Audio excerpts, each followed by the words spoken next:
चलें जी, मैं आपको एक और तवीज़ बना के देने लगा हूँ। मिक्स क्वेश्चन जो कि statement of changes in equity, IS 8, EPS के आते हैं, उसको कैसे हैंडल करें। दोस्तों, भाइयों, बुजुर्गों, फर्स्ट स्टेप हमेशा याद रखिएगा। मैंने IS 8 में एक चीज बताई थी, आप वो फिगर्स ढूंढें ईयर वाइज। ये ईयर्स हैं जिसकी वजह से प्रॉफिट कम हुआ है या ज्यादा हुआ है। That's it.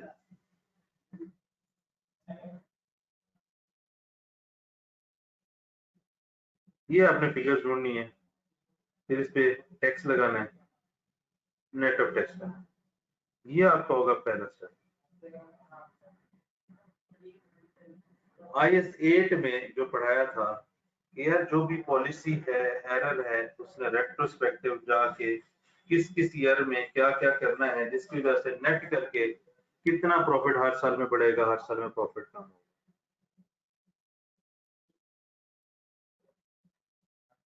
फिर हम आते हैं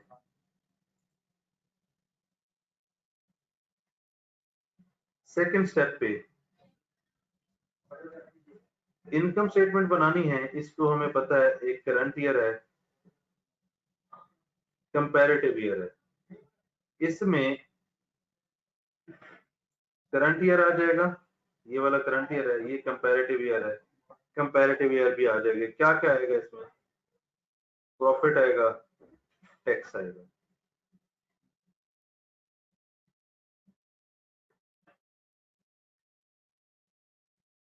हम फिर आते हैं थर्ड स्टेप के ऊपर। हमें पता है statement of changes in equity बनाना है। ये जो कंपैरेटिव ईयर है, इसके ब्रॉडआउट स्टार्ट करना है, और ये जो नेट ऑफ टैक्स के ऊपर जितने भी ईयर्स हैं, इसका टोटल आ जाना यहाँ पे रीस्टेट हो जाएगा, और इस तरीके से ये मेरी हो जाएगी कंप्लीट।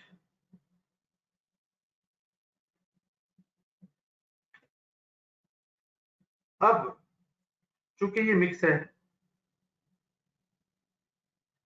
यहाँ पे आपकी जो चेंजेस इन इक्विटी होगी, इसमें सिर्फ रिटेन अर्निंग का कॉलम नहीं होगा। जैसे अभी हम फॉर द प्रॉफिट ले आते हैं, पिछले सालों के प्रॉफिट का इम्पैक्ट है वो आगे टोटल लिखते हैं, तो ये तो है रिटेन अर्निंग का कॉलम, ये तो हम बना लेंगे। यहाँ पे वो पूरी आपसे चेंजेस इन इक्विटी बनाएगा, आपको शेयर कैपिटल भी देगा, रिवोल्यूशन सरप्लस भी देगा, शेयर प्रीमियम भी देगा। इसका मतलब ये चेंजेस इन इक्विटी मजीद अपडेट होगी, इसमें शेयर कैपिटल होगा, प्रीमियम होगा, रिवोल्यूशन सरप्लस होगा। इस शेयर कैपिटल में आपको पता है मार्केट वैल्यू वैल्यू की इशुएंस क्वांटिटी आ रही होगी, sorry, market value of issuance amount आ रही होगी, बोनस इशुएंस आ रही होगी, अमाउंट आ रही होगी, राइट इशुएंस अमाउंट आ रही होगी। क्योंकि जब आप शेयर कैपिटल बनाएंगे और उसने इसके बाद ईपीएस कैलकुलेट करवाना है, तो इन तीनों तरह के इशुएंस को वो क्वेश्चन में डालेगा। प्लस टू के रिटेन अर्निंग है, सरप्लस है, सरप्लस को लेकर इंक्रीमेंटल डेप्रिसिएशन, सरप्लस उठा के रिटेन अर्निंग में पुट करवाएगा। डिविडेंड्स, रिटेन अर्निंग से डिविडेंड भी माइनस करवाएगा। बट रिगार्डिंग ईपीएस, ये तीन चीजें भी यहाँ पे होंगी।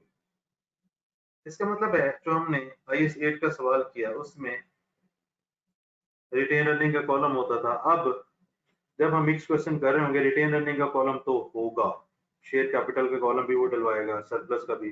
जैसे हम क्या करते हैं, जैसे हम चेंजेस इन इक्विटी बनाते हैं, पूरी कंप्लीट चेंजेस इन इक्विटी बनाएगा जिसमें तीनों तरह की इश्यूएंस आ रही हो। अब हम आते हैं फोर्थ स्टेप पे। और ये स्टेप है ईपीएस। ईपीएस के स्टेप में ब्रॉट डाउन किसका, शेयर कैपिटल का अमाउंट होगी, फेस वैल्यू पे डिवाइड करें तो ये आपके पास क्वांटिटी है प्रीवियस ईयर की। अगर पिछले साल का ईपीएस कैलकुलेट करना पड़ता है, अगर पिछले साल का ईपीएस कैलकुलेट करना पड़ता है तो ये आपके पास क्वांटिटी आ जाएगी।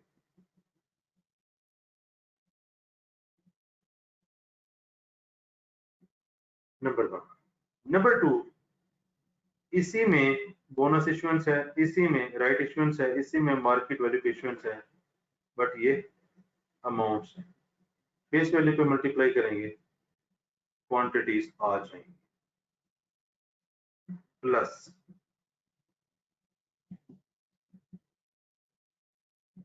बोनस इशू राइट इशू की फ्रैक्शन कैलकुलेट करनी पड़ेगी। मजे की बात यह है कि bonus issue right issue market issuance के ऊपर ये आप यहाँ पे कैलकुलेट कर चुके होंगे। यहाँ से सिर्फ उठाना है, फेस वैल्यू से डिवाइड करना है, तो आपके पास क्या आ जाएगा। एक मिनट, चेंजेस इन इक्विटी में शेयर कैपिटल में क्वांटिटी आ रही थी, अमाउंट आ रही थी, अमाउंट आ रही थी। आपने यहां से पिक करना है, फेस वैल्यू पे डिवाइड करेंगे तो आपको क्वांटिटी आ जाएगी। इसका मतलब क्वांटिटी आ गई। अब याद करें, मैंने कहा था वेटेड एवरेज में, वेटेड एवरेज में इश्यूज से पहले का टोटल, तो वो इसी में आ रहा है, चेंजेस इन इक्विटी में ही आ रहा है।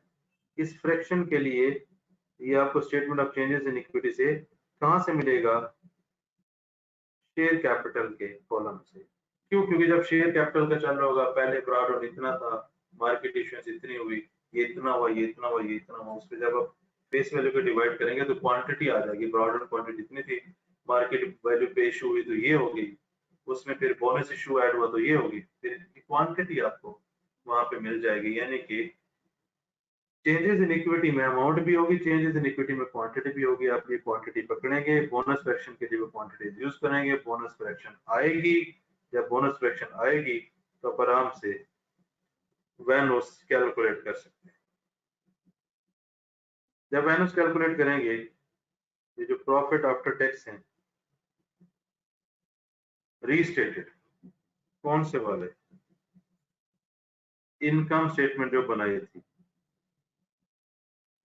ये इनकम स्टेटमेंट बनाई थी दोनों सालों की। मजे की बात, आप यहां से भी उठा सकते हैं, otherwise statement of changes in equity में वो जो फॉर द ईयर पोस्ट हुए होते हैं वहां से भी उठा सकते हैं।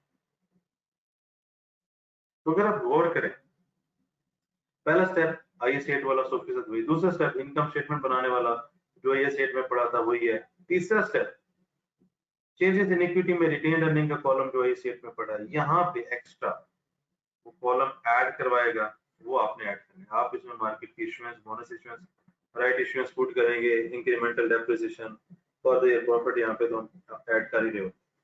फिर आपने जब इनकम स्टेटमेंट और चेंजेस इन इक्विटी बन जाए, इससे डाटा उठा के ईपीएस के लिए यूज करना। जैसे ब्रॉट डाउन शेयर कैपिटल के कॉलम से क्वांटिटी निकलेगी, बोनस इश्यूएंस भी निकलेगी उधर से, मतलब कैलकुलेट हुई पड़ी है, आपने उठानी है। मजे की बात, फ्रैक्शंस के लिए वहां पे क्वांटिटी पड़ी हुई, आपने वहां पे उठा के फ्रैक्शन कैलकुलेट करनी है। फ्रैक्शन कैलकुलेट करें, क्वांटिटी यहां से तो एज इट इज वेनस में तो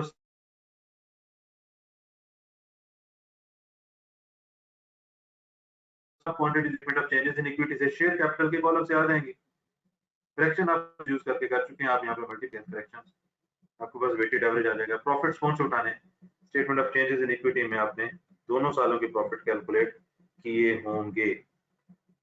और मजे की बात, आपने करंट ईयर में ईपीएस कैलकुलेट कर लिया, इस साल अगर कोई फ्रैक्शन है तो प्रीवियस ईयर का जब आप ईपीएस कैलकुलेट करेंगे तो वहां पे भी ये फ्रैक्शन, अगर शेयर्स की क्वांटिटी है तो एज इट इज, अगर ईपीएस है तो इनवर्स कर। तो ये स्टेप्स हैं जिसमें आपने हैंडल करना है एक मिक्स क्वेश्चन। आईसीएट का पूरा सवाल होता है ये, आपने statement of changes in equity से वाइजली चीजें उठानी, वहां से आपको पिछले साल के शेयर्स भी मिलेंगे। जब इस साल का वेटेड एवरेज निकालेंगे तो पिछले साल के जो क्लोजिंग शेयर है वो इस साल का ब्रॉड डाउन शेयर्स भी बनेंगे। इसमें मार्केट इश्यूएंस होगी, bonus issuance, right issuance, total आते जाएंगे। जिस जिस डेट पे है वो भी आप statement of changes in equity में लिख चुके होंगे। इस डेट में मार्केट वैल्यू इश्यूएंस हुई, इस डेट पे बोनस इश्यूएंस हुई, इस डेट पे, राइट। तो आप जब वैनस बनाएंगे यहाँ से चेंजेस इन इक्विटी से बस डाटा उठा के वैनस में पुट करेंगे, और मजे की बात जो चेंजेस इन इक्विटी में डाटा पड़ा फेस वैल्यू से मल्टीप्लाई करेंगे तो क्वांटिटीज भी हैं। क्वांटिटीज आप आराम से फ्रैक्शन में यूज कर सकते हैं। वेटेड एवरेज निकालेंगे, प्रॉफिट्स इनकम स्टेटमेंट्स में उठा लेंगे, ईपीएस कैलकुलेट कर लेंगे। अगर पिछले इस साल की फ्रैक्शन है, पिछले साल का जो ईपीएस कैलकुलेट किया है उसको भी जाके आपको रीस्टेट करना पड़ेगा। अगर ये आप स्टेप्स किसी एक सवाल पे अप्लाई कर लेते हैं फिर ये आपके लिए इजी हो जाएगा। ईपीएस सिर्फ पीछे जो आपने इनकम स्टेटमेंट और चेंजेस इन इक्विटी बनाया है इसमें से डाटा उठा के यूज करना है और कुछ भी नहीं है। अगर डाटा आप वाइजली उठा लेते हैं, स्टूडेंट्स क्या करते हैं, स्टूडेंट्स ईपीएस की वर्किंग अलग से शुरू कर देते हैं, प्रॉफिट आफ्टर टैक्स अलग से नहीं करना, डिविडेंड की कैलकुलेशन अलग से नहीं करनी, वेटेड एवरेज के लिए क्वांटिटी की कैलकुलेशन अलग से नहीं करनी, बोनस या राइट फ्रैक्शन के लिए क्वांटिटीज की कैलकुलेशन नहीं करनी। ये चेंजेस इन इक्विटी से उठाएं। अगर ये नहीं उठाते तो आपका गिवन टाइम में सवाल कंप्लीट नहीं होगा। इसीलिए इनकम स्टेटमेंट में से चेंजेस इन इक्विटी में से डाटा उठा के वाइजली यूज करना है, तब आप इस तरह का मिक्स क्वेश्चन हल कर सकते हैं आराम से। ये प्रैक्टिस के लिए बस डैफोडिल्स और चांद लिमिटेड वाला कर लें ये दोनों। बेटा ये कर लो, बहुत है। ठीक है।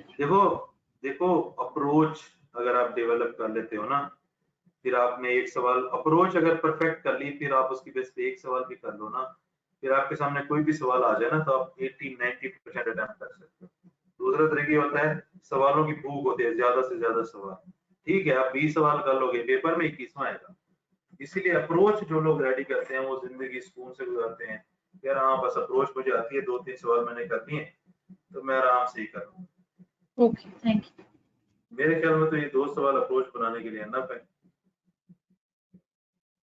Specially charge limit letter daffodil वाला है ना जो मुश्किल है। चांद लिमिट तो आसान है। मैं आपको एक दफा एक सवाल ओपन करके दिखाता हूँ।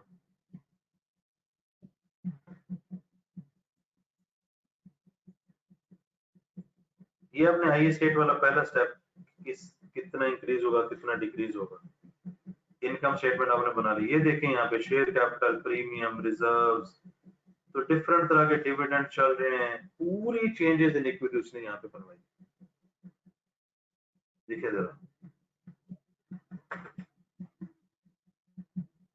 पूरी चेंजेस इन इक्विटी बनाई कि एक 2016 पे 1600 थे,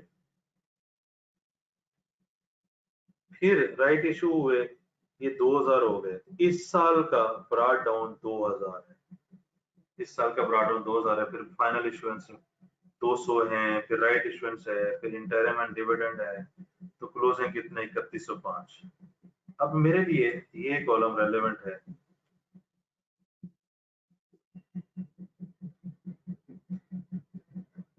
ये देखें, ये 1600 और 40, ये 1600 और ये 40, 10 की फेस वैल्यू डिवाइड की है। मैंने कहा ना कैलकुलेशन कर चुके होंगे आप, डेट भी वहां पे मेंशन है, डेट मेंशन है तो टाइम आ जाएगा। इस साल में राइट इशू 1 है तो 1 फ्रैक्शन आ जाएगी।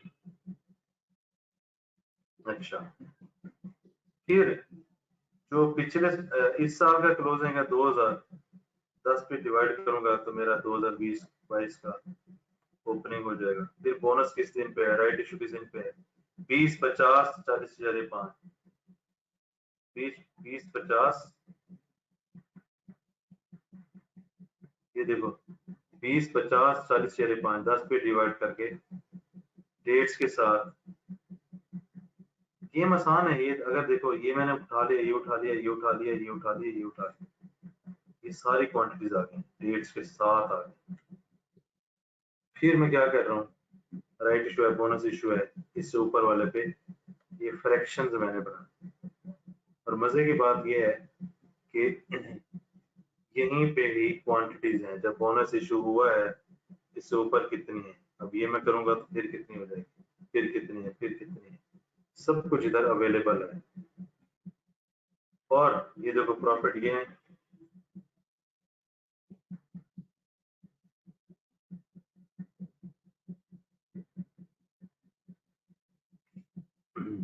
और पिछले साल का कितनी फ्रैक्शंस है, सारी मैंने क्वांटिटी से मल्टीप्लाई की तो रीस्टेटेड के साथ। इस पूरे सवाल में क्या मुझे एक्स्ट्रा करना पड़ा है? देखो फेस वैल्यू पे डिवाइड करना कोई एक्स्ट्रा काम नहीं है। क्या एक्स्ट्रा करना पड़ा है? फ्रैक्शन बनाएंगे, मैं प्रॉफिट उठा लिए, ये सारी क्वांटिटीज उठा ली, टाइम लाइन सारी उठा ली, महीने आ गए, सिर्फ ये करना पड़ा है, एक ये करना पड़ा है। प्लस अगर सिर्फ ये चेंजेस इन इक्विटी करनी होती फिर तो कोई मसला नहीं था, चेंजेस इन इक्विटी उसने पूरी बनवाई है। इसका मतलब है कि चेंजेस इन इक्विटी जब आप पूरी बनाओगे तो आप यहाँ पे ही शेयर्स की सारी वर्किंग कर चुके होगे। जी भाई, आपको तसल्ली हुई है? ये एक सवाल है और ये रोल मॉडल क्वेश्चन है। अगर जो मैंने स्टेप्स बताए हैं आप उन स्टेप्स को इस पे अप्लाई कर लेते हो, फिर ये अगर 100% समझ आ गया स्टेप्स के साथ, फिर आपको इस तरह का कोई भी सवाल कभी भी तंग नहीं करेगा इंशाल्लाह।